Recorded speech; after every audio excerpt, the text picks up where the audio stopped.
이 시각 주요 뉴스입니다. 구직자 10명 중 7명은 면접 중 들러리로 전락한 기분을 느낀 경험이 있는 것으로 나타났습니다.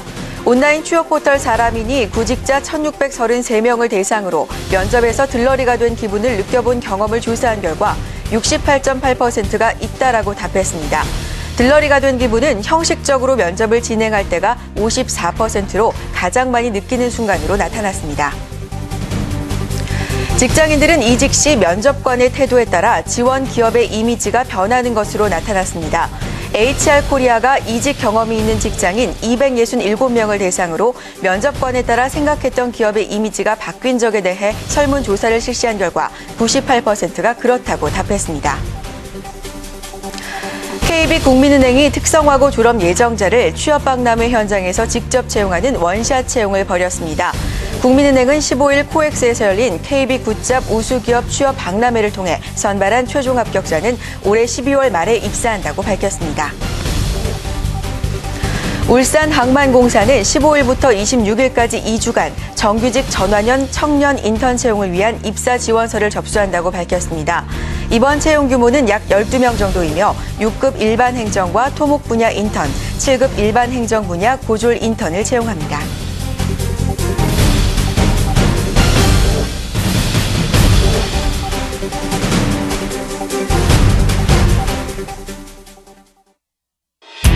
네, 안녕하세요. 취업의 박재권입니다. 안녕하세요. 홍선혜입니다. 네. 요즘 싸이의 신곡이 정말 화제가 많이 되고 있죠. 그렇죠. 네, 재권 씨 노래 아세요? 그 젠틀맨이잖아요. 맞아요. 알랑가 몰라, 알랑가 몰라고 맞죠? 네, 맞아요. 네, 그러니까요. 네. 이게 이제 이 젠틀맨도 히트를 할 수 있는 게 아마 그 싸이 씨의 도전 정신이 아닌가 생각이 들어요. 맞습니다. 네. 강남스타일에 이어서 이 젠틀맨이란 곡도 정말 많이 성공을 거두고 있는데요. 네. 이렇게 이슈가 될 거라고 생각하진 않았겠지만 끝까지 즐기면서 도전을 하다 보니까 이런 성공도 있는 게 아닌가 싶네요. 그렇습니다. 네. 우리 구직자 여러분들도요, 이 싸이 씨처럼 이렇게 도전 정신을 잊지 마시고 계속해서 노력을 해 주셨으면 좋겠습니다. 그 즐거운 노래처럼 즐기면서 준비하시면 될 것 같아요. 네, 저희 취업엔도 여러분과 함께 즐기고 노력하고 배우면서 함께 여러분의 취업을 돕겠습니다. 4월 16일 화요일 취업엔도 힘차게 출발합니다.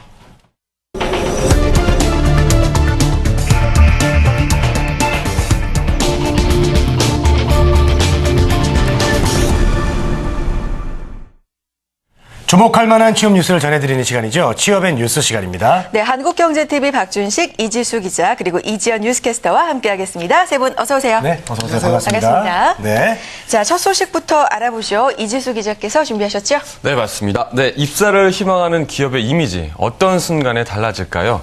구직자가 생각하는 기업의 이미지가 면접관에 따라 달라진다는 설문조사 결과가 나왔습니다. 자세한 소식 잠시 뒤에 살펴보겠습니다. 네. 자, 우리 박준식 기자님은 어떤 소식 준비하셨습니까? 제가 뉴스를 하면서 똑같은 뉴스 다시 한번 전하는 거는 처음인 것 같은데요. 네네. 네, 지난주에 한번 전해드렸습니다. 이 정부 부처 15개 부처에서 중증 장애인을 별도로 특별 채용을 합니다. 16일부터 23일까지 원서를 접수하는데요. 자세한 채용 모집 요강을 설명드리도록 하겠습니다. 반복해 주신다는 건 그만큼 중요한 내용이라는 뜻이겠죠. 네. 네, 기대해 보겠습니다. 네. 이지연 뉴스캐스터는 오늘 어떤 내용 준비하셨어요?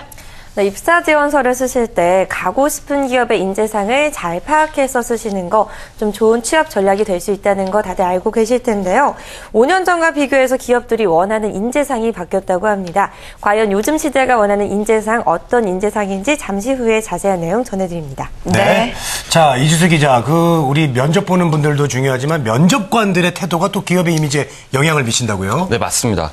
한 취업 포털 사이트가 이직을 희망하는 직장인을 대상으로 설문조사를 실시했는데요. 267명 가운데 무려 98%가 면접 자리에서 만난 면접관들의 태도가 기업의 이미지를 좌지우지한다고 답했습니다. 네. 참 마음에 들었던 회사도 면접관의 불성실한 태도나 고압적인 분위기 그런 것 때문에 부정적으로 바뀌는 거고요. 이미지가 좋지 않았던 회사도 상냥한 면접관을 만나면 이미지가 좋아진다고 이렇게 답을 했는데요. 이지연 캐스터는 면접 자리에서 면접관들이 어떤 태도가 기업의 이미지를 좀 좋게 만든다고 생각하시나요? 아무래도 쉬운 질문을 던진다거나 좀 마음 편안하게 상냥한 태도를 보여준다면 좀 좋은 이미지가. 그렇죠. 예. 지원한 기업의 이미지를 좋게 만드는 면접관의 태도 1위는 면접 시작 전에 편안한 분위기를 조성한다였습니다. 면접에 들어가게 되면 정말 긴장을 많이 하게 되잖아요. 그렇죠. 저도 입사할 때 실수를 안 해야 한다. 꼭 잘해서 이 회사에 붙어야 된다. 이렇게 긴장을 하다 보니까 뭐 말도 좀 버벅거리고 네. 그럴 때 옆에서 뭐라고 한마디 하면 더 긴장을 하게 되잖아요. 맞습니다. 그럴 때 이제 분위기를 풀어주는 면접관의 한마디가 기업의 이미지를 좋게 만든다. 이런 내용이었고요. 다음으로는 지원자의 답변을 잘 경청하는 면접관, 면접 종료 후에 향후 일정에 관해서 친절히 설명하는 면접관이 기업의 이미지를 좋게 만든다고 답했습니다. 네. 우리 저 이지철 기자도 우리 홍선혜 씨가 친절하게 해주니까 편하시죠? 좋죠? 좋죠, 너무 좋죠. 네. 계속 온 네. 그런 자리 같고요. 네. 알겠습니다. 앞으로도 계속 친절하게 드릴게요. 네. 자, 면접에서 이렇게 썰렁한 답변을 해도 좀 좋은 분위기로 이끌어줄 수 있는 면접관이 있다면 기업 이미지까지 좀 좋게 바뀐다는 얘긴데요. 반대로 그러면 면접관 때문에 이미지가 기업 이미지 전체가 부정적으로 바뀌는 경우도 있을 것 같아요. 그렇죠. 이제 좋게 네. 만드는 게 있으면 부정적으로 만드는 것도 있을 겁니다. 기업의 이미지를 부정적으로 만드는 면접관의 더 1위는 네. 무시한 듯한 말투나 자세였습니다. 구직자들의 당황한 모습을 보기 위해서 이 압박 면접을 할 때 이런 경우가 간혹 있는데요. 네. 예리한 질문 그리고 무시하는 태도는 좀 구분을 해야 될 필요가 있는 것 같습니다. 맞아요. 이어서 면접 당일에 와서야 구직들의 면접 그 이력서를 살펴보는 것 같은 준비한 된 모습이 2위였고요. 답변할 때 집중하지 않는 모습도 순위에 올라 있었습니다. 네, 저도 그렇군요. 예전에 면접 보러 갔는데요. 네. 면접관들 뒤에 굉장히 높은 분이 뒤에 계셨는데 책상에 발을 올리고 계시더라고요. 그래서 개인적으로 굉장히 기분이 좀 안 좋았던 그렇죠. 그런 그럴 기억이 때는. 있어요. 예. 네. 이렇게 면접관의 태도나 이 질문하는 방식이 기업 이미지 전체를 좌우한다는 얘긴데요. 그렇다면 박준식 기자님, 기업 내부에서도 이런 면접관들의 태도에 대해서 좀 고민을 하고 있는 분위기일까요? 고민을 많이 해야 됩니다. 제 네. 경우만 봐도요. 저 떨어뜨린 그 회사 제가 10년 동안 망해라 정말 했더니 10년 만에 망했습니다. 네, 면접관이 아까 발을 올려놨다고 그랬었는데 뭐그 정도는 아니고 거의 등을 돌리고 앉아서 이제 면접을 보신 분이 계셨는데요. 예. 그러니까 그런 식으로 이 기업의 이미지라는 거는 뭐 한 사람 뭐 보고 가서 뭐 나쁜 소문 내봤자 얼마나 나쁘겠느냐. 요즘 SNS라든지 인터넷이라든지 워낙 그 다양한 매체들과 미디어가 있기 때문에 한 시간이면은 그 회사 이미지 완전히 달라질 수가 있습니다. 그런 부분에 대해서 기업들도 많이 그 감지를 해가지고 이 면접관들의 어떤 이 멘탈이라든지 태도에 대해서 내부에서 계속 훈련을 하고요. 어떨 때는 실제로 모의 훈련도 하고 그리고 상담도 났습니다. 상담을 통해 가지고 이런 부분들이 문제가 있으니까 면접관을 면접하는 그런 모의 면접도 진행을 하고 있을 정도로 면접관의 면접을. 네, 그렇게 할 정도로 많이 신경을 쓰고 있으니까 아마 구직자들이 느끼는 이런 불편은 좀 더 줄어들지 않을까 그렇게 기대를 해봅니다. 네. 한 사람의 태도가 기업 이미지 전체를 바꿀 수 있다는 점 우리 모두가 좀 기억을 해두어야 할 것 같습니다. 네. 자, 다음 소식 알아보죠. 지난주에 이어서 다시 한번 준비를 하셨습니다. 이 중증 장애인 채용 소식 준비하셨는데요. 그만큼 중요한 소식이라는 얘기겠죠? 네, 제 개인적으로 만약에 이거 방송을 담당하는 PD면은요, 이 조석으로 이 방송을 좀 전해드리고 싶은데요. 예, 안전행정부가 2013년도 중증장애인 채용 계획을 확정을 하면서 어떤 부분에 어떻게 모집을 하는지 다시 한번 그 공고를 내렸습니다. 이 내용은요, 그 한국 사이버 국가 고시센터를 통해서 공고가 돼 있고요. 기타 장애인 고용공단 홈페이지에 방문하셔도 이 내용을 살펴볼 수가 있습니다. 이 중증장애인들, 일반인들도 채용이라든지 취업이 상당히 어려운 상황에서 더 취업에 어려움을 겪고 있습니다. 이분들을 좀 더 배려하고 지원하기 위해서 이런 공고를 내렸으니까요. 해당되시는 분들은 적극적으로 정보를 취득해서 응모해 보시기 바랍니다. 네. 참 반가운 소식입니다. 그리고 공무원을 모집한다고 하셨는데요. 어떤 분야에서 몇 명 정도 모집을 하나요? 네, 정확하게 15개 부처에서 34명을 모집을 합니다. 직급별로 좀 자세히 살펴보겠습니다. 행정 6급은 1명이고요. 금융위원회로 정해져 있습니다. 연구사 3명은 안전행정부 등 총 그 3군데서 이제 선발을 하게 됩니다. 그리고 외교부 등에서는 7급 4명을 선발을 하고요. 경찰청은 8급에 해당되는 분 1명을 채용을 합니다. 그리고 미래창조과학부나 환경부 등에서는 9급 25명을 선발을 하니까 좀 인원이 많습니다. 예, 지원하실 수 있는 분은 장애 유형별로 2급 이상 또는 3급 이상의 상이한 장애 등급을 가진 분들이면은 응모가 가능하다고 합니다. 그 제가 이 채용 입사 이 원서를 좀 봤는데요. 네. 거의 학교에서 박사학위급 정도 되시는 분들이 내는 경로서만큼 다양한데 왜 이렇게 복잡하고 어려운가 했더니 신입이 아니고 이 중증 장애인 분들 중에서도 기존에 경력이 있었던 경력자 채용이기 때문에 상당히 좀 우리 일반인들이 봤을 때는 고급 중증 장애인분들을 채용하는 그런 과정이라고 봐야 될 것 같습니다. 네, 그렇군요. 자, 이 질문을 또 안 드릴 수가 없습니다. 아무래도 중증 장애인을 채용을 하다 보니까 선발이 된 후에도 처우 면에서 좀 차별이 있지 않을까 이런 걱정이 좀 드는데요. 어떻습니까? 혹시 선혜 씨는 네. 박사학위가 있나요?